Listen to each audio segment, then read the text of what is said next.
இந்த இன்சிடென்ட் வந்து எல்லாருக்குமே நடந்திருக்கும். அதாவது பெரிய ஹோட்டலா இருந்தாலும் சரி, வண்டி கடையா இருந்தாலும் சரி. நம்ம கேட்டிருப்போம். இப்போ ஒரு எக்ஸாம்பிளுக்கு ஒரு தோசை கேட்டிருப்போம்.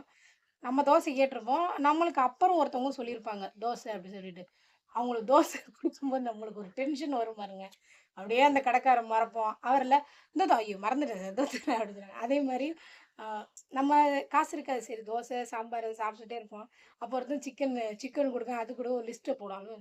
ஏன்டா வந்தோம் அப்படின்னு தோணும். அதுக்கு வேறல சரி கொய்யால அந்த என்ன கர்விங்கா என்னவோ சொல்லுவாங்களே. அது கிரேவிங். இன்னொரு கிரேவிங். அது வந்து உடனே என்ன ஆனாலும் பரவால்ல. ஆனா ஒரு சிக்கன்னு சொல்லுவோம்.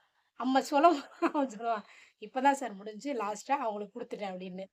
சரி போ வந்ததுனவங்க ஒரு ஆம்லெட் வாங்கி சாப்பிட்டுட்டு அப்படியே வந்து எல்லாருக்குமே இந்த ஃபீல் வந்திருக்கும். அதாவது நம்ம டேபிளுக்கு வர்றதுக்கு முன்னாடி நம்மளுக்கு பின்னாடி வந்தவங்களுக்கு போவோம். அப்போ டென்ஷன் நம்ம பசியில இருப்போம். ஆனா ஹோட்டல் ஓனர்ல இருந்து அவங்க அப்பா, ஆத்தா வரைக்கும் கிழிச்சிருவோம். கிழிச்சு ஒரு உச்சக்கட்ட கோவத்துக்கு போயிட்டு வருவோம்.